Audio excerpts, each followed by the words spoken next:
الا انی اوتیت القرآن مثلہ ومعہ، اللہ نے کہا مجھے قرآن دیا اللہ نے اور اس کے ساتھ اسی جیسی ایک چیز یعنی حدیث دیا ہے۔ میرے نبی محمد صلی اللہ علیہ وسلم کبھی بھی اپنی مرضی سے کچھ بھی نہیں بولے ہیں۔ سورہ نجم سورہ نمبر 53 آیت نمبر 3 اور 4، وَمَا يَنْتِقُ عَنِ الْهَوَىٰ إِنْ هُوَ إِلَّا وَحْيٌ يُوحَىٰ، اے میرے غلاموں یہ میرے نبی اپنی خواہش سے اپنی مرضی سے کبھی بھی کچھ بھی نہیں بولتے، جب ہی بولتے ہیں ہم نے جو وحی کیا تب ہی بولتے ہیں، یہ میرے اللہ کا کلام ہے۔ تو میرا ایمان ہے کہ حدیث رسول بھی رب کریم نے ہی نبی صلی اللہ علیہ وسلم کو کہنے کو کہا ہے، آپ نے اپنی مرضی سے کچھ بھی نہیں کہا۔ تو اللہ کے نبی کی حدیث ہے سورہ بقرہ گھر میں تلاوت کرو بآواز بلند، انشاءاللہ جائے گی۔ اچھا، جس گھر میں سورہ بقرہ کی تلاوت ہو رہی ہے اور ساتھ ہی ساتھ اگر میوزک بج رہا ہے تو پھر یہ یاد رکھیے کہ صحیح مسلم میں ایک حدیث ہے، ایک صحابی رسول قرآن کی تلاوت کر رہے تھے، بڑی مشہور حدیث ہے، قرآن کی تلاوت کر رہے تھے بہت زیادہ ماشاءاللہ بہترین آواز میں، بہت پیاری قرات میں، فرشتے آ کے کھڑے ہو گئے اور سننے لگے۔ ان کے استبل میں گھوڑا جو ہے بدکنے لگ گیا، پریشان ہو گیا گھوڑا، وہ اٹھے قرآن بند کرے، جا کر گھوڑے کو باندھے، پھر آئے قرآن پڑھے، پھر گھوڑا ویسے ہی کرنے لگ گیا، تو پھر وہ قرآن روک دیے، گھوڑے کو سیدھا باندھ دیے۔ اس کے بعد نبی صلی اللہ علیہ وسلم کو دوسرے دن صبح بتائے کہ رات میں یہ واقعہ گھوڑے کے ساتھ ہو رہا تھا، میں قرآن پڑھ رہا تھا۔ اللہ کے نبی غیب جانتے تھے کیا؟ سورہ انعام سورہ نمبر 6 آیت نمبر 50، میرے نبی کو غیب کا علم نہیں تھا، یہ ایمان رکھیے انشاءاللہ۔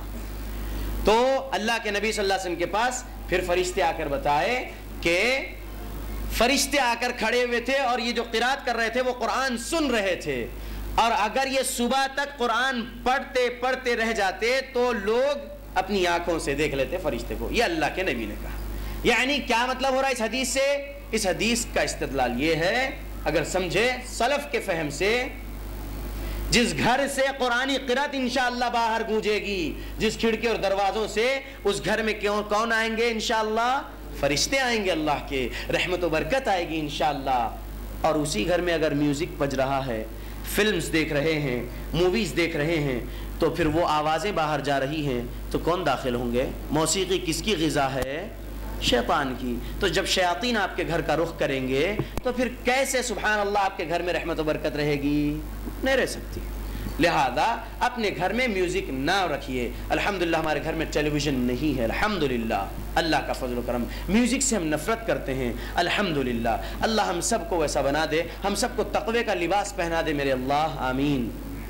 تو میوزک اگر بجے گی، آپ نے سورہ بقرہ بھی پڑھ لیے ہیں، الحمدللہ شیطان بھاگ گئے ہیں، پھر آپ نے میوزک بجا دیے، پھر آ گئے مولانا صاحب آپ بولے آپ کی سی ڈی ہم لگائے، وہ پورا لگائے، پھر اس کے باوجود بھی مسئلے ویسے ہی چھو رہے، گھر میں عجیب حرکتیں ہو رہی ہیں، آوازیں آ رہی ہیں وغیرہ وغیرہ، یہ گر رہا وہ گر رہا۔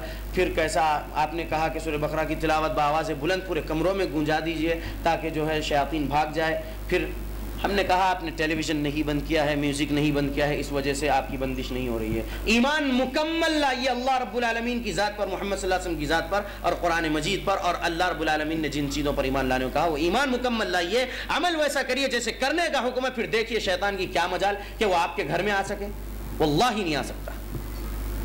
میں ایک بات بولتا چلتا ہوں انشاءاللہ یہاں پر، انشاءاللہ ایمان مضبوط کر لیجئے۔ ایمان والے جنات کا مقام میرے قدموں کے پاس ہے، معلوم انشاءاللہ۔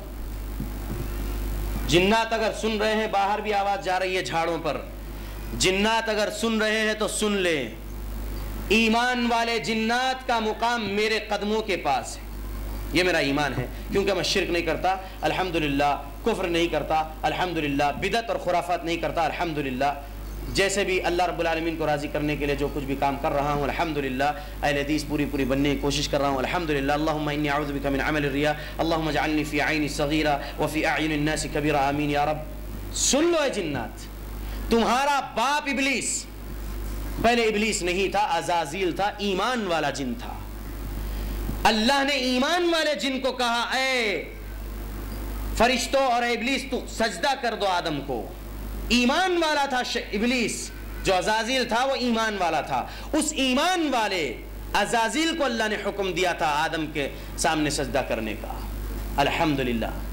سورہ بنی اسرائیل سورہ نمبر 17 آیت نمبر 71، وَلَقَدْ كَرَّمْنَا بَنِي آدم، اللہ نے اولاد آدم پر کرم کیا ہے الحمدللہ۔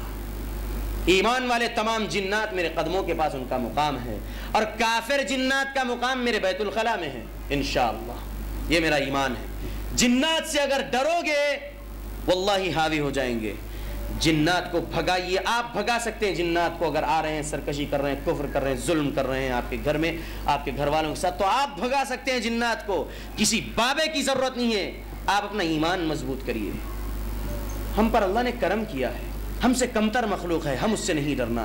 سورہ جن سورہ نمبر 72 آیت نمبر 6 میں اللہ نے کہا وَأَنَّهُ كَانَ رِجَالٌ مِّنَ الْإِنسِ يَعُوذُونَ بِرِجَالٍ مِّنَ الْجِنِّ فَزَادُوهُمْ رَهَقًا، اور ایسے لوگ تھے کچھ انسان جو مرد انسانوں میں سے پناہ طلب کرتے تھے مرد جنوں کی، تو یہ دیکھ کر جنات ان پر حاوی ہو گئے اور حد سے تجاوز کر رہے ہیں۔ یعنی جنات یہ دیکھے کہ یہ ہم سے افضل مخلوق اور یہی ہم سے ڈر رہے ہیں، تو یہ جنات اس فائدے کو اٹھاتے ہوئے انسانوں پر غلبہ پا رہے ہیں، جبکہ جنات تو ہم سے خوف کھا کے دور رہنا انشاءاللہ۔ یہ ایمان لائیے انشاءاللہ، انشاءاللہ ایسا مضبوط ایمان کریے، ایمان والے جنات بھی ہم سے کمتر ہمارے قدموں کے پاس ہی وہ بیٹھے رہیں۔ ہاں، ایمان والا جن افضل ہے کفر و شرک کرنے والے انسان سے، یہ بھی سنتے چلیے، ایمان والا جن انشاءاللہ۔ سورہ جن آیت نمبر 14 میں اگر آپ پڑھیں گے تو انشاءاللہ آپ کو معلوم ہوگا ایمان والے جنات ہیں جو جنت میں جائیں گے، اور آیت نمبر 15 میں آپ پڑھیں گے تو جہنم والے بھی جنات ہیں۔ اور کبھی بھی یہ یاد رکھ لیجئے کسی عورت کے اندر، کسی لڑکی کے اندر، کسی انسانی مرد، انسانی لڑکے کے اندر ایمان والا جن نہیں داخل ہوتا، صرف ظالم جنات اور کفر کرنے والے جنات ہی داخل ہوں گے۔ اگرچہ کہ مسلمان نام سے ہو جن، لیکن وہ شرک کرنے والا، کفر کرنے والا جن ہے وہ داخل ہوتا ہے اور وہ تکلیف دیتا ہے، سرکشی کرتا ہے۔ خیر، تو اس طریقے سے آپ لوگ اپنا ایمان مضبوط کریے، قرآن کی تلاوت کریے، تو پھر انشاءاللہ یہ سب چیزیں انشاءاللہ آپ خود یہ لوگوں کو روکیں گے جو ایسے کام کر رہے ہیں، انشاءاللہ آپ روکیں گے۔ اللہ رب العالمین کے پھر یہی بندے جو ایمان والے اپنے آپ کو کہہ رہے ہیں اور پھر شرکیہ علاج کر رہے ہیں، شرکیہ کام کر رہے ہیں، کفریہ کام کر رہے ہیں، جنات کی عبادت کرتے ہوئے، جنات کو اپنے پاس رکھ کے ان کے ذریعے سے کام کر رہے ہیں، یہ لوگ پھر کیا کرتے ہیں؟ تعویذ لکھ کر دیتے ہیں۔ کسی کو اولاد نہیں ہوتی تو تعویذ لکھ کے دیتے ہیں، ناف پہ باندھو ہو جائے گی اولاد وغیرہ، اور یہ ایسا ہے، یہ ہاتھ پہ باندھ لو، گلے میں ڈال لو، یہ گھول کے پیو۔ سورہ نحل سورہ نمبر 16 پارہ نمبر 14 آیت نمبر 20 اور 21 اللہ نے کہا اعوذ باللہ من الشیطان الرجیم والذین یدعون من دون اللہ لا یخلقون شیئا وهم یخلقون اموات غیر احیاء وما یشعرون ایان یبعثون۔ اللہ نے کہا اموات مردے ہیں، غیر احیاء زندے نہیں، وما یشعرون ایان یبعثون، انہیں یہ تک شعور نہیں کہ کب اٹھائے جائیں گے، کب بلائے جائیں گے، کب قبر پھٹے گی۔ سبحان اللہ۔ کس کے بارے میں اللہ کہہ رہے ہیں؟ پہلی آیت ترجمہ، جو لوگ جا کے پکارتے ہیں ایسوں کو جو کچھ بھی پیدا نہیں کر سکتے بلکہ پیدا کیے گئے ہیں۔ اللہ نے ان سب کو پیدا کیا، کوئی پیدا نہیں کر سکتا، کوئی اولاد نہیں دے سکتا سوائے اللہ کے۔ وہ اللہ چاہے جس کسی کو بیٹوں سے نواز دے وہ اللہ کی مرضی ہے، جس کسی کو صرف بیٹیاں دے وہ اللہ کی مرضی ہے، جس کسی کو بیٹا اور بیٹی ملا کر دے وہ اللہ کی مرضی ہے، اللہ کسی کو بانجھ رکھ دے وہ اللہ کی مرضی ہے۔ اللہ رب العالمین کے بندو، اللہ رب العالمین پر ایمان لائیے ویسا جیسا لانے کا حق ہے۔ سبحان اللہ۔ نہیں دے سکتا کوئی آپ کو اولاد، اور پھر یہ زندے بابے جو بیٹھے ہوئے علاج کرنے کے لیے تسبیح پھر رہی ہے، اور بڑے اعوذ باللہ من الشیطان الرجیم فلق پڑھ رہے، ناس پڑھ رہے وغیرہ، کچھ پڑھ رہے، وہ آڑا ٹیڑھا پڑھ رہے، سیدھا پڑھ رہے، اللہ اکبر، اللہ کو معلوم ہے، منہ میں ہی پڑھتے ہیں، آواز سے تو بہت کم پڑھتے ہیں۔ خیر، اس کے بعد کیا دیتے؟ یہ دیتے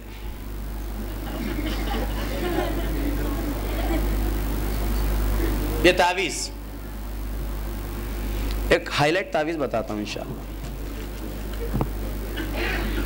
یہ ہو، یہ تعویذ کتنے کا ہو سکتا ہے آپ لوگ انشاءاللہ گیس کریے۔ یہ تعویذ ایک نکالا ہوں میں، بہت مہنگا تعویذ بنا کر دیے تھے یہ۔ اس کے اندر یہ دو چیزیں تھیں اس طریقے سے، اور اس کو جو ہے ٹانگنے کا تھا. میرا سوال ہے, یہ وضاحت کرنے سے پہلے میرا ایک سوال ہے, خیر چلو وضاحت کر دیتا ہوں. یہ ہے ناخن, یہ ریچھ کا ناخن بولتے ہیں, 2 ناخن ہے یہ, اور اس میں کچھ آیتیں لکھ کر, بہت کچھ لکھ کر سبحان اللہ اس کو لپٹ کے, اس کے اوپر پنی چڑھا کے, موم چڑھا کے, پھر کپڑے میں ڈال کے اس کو سی کر اس طریقے سے پھر ٹیپ لپٹ دے تاکہ بہت محفوظ ہو جائے, پھر بندہ بھی حفاظت میں رہے. اللہ کے بندو, بطور امہاتکم فی ظلمات ثلاث, میرے اللہ نے کہا قرآن میں سورہ زمر میں, تمہاری ماں کے بطن میں ہم نے تمہیں 3 اندھیروں میں رکھا. اللہ ماں کے بطن میں 3 اندھیروں میں ہماری حفاظت کرا. ماں کیا کری؟ 9 مہینہ کیا سوتی رہی ماں صرف؟ واللہ نہیں.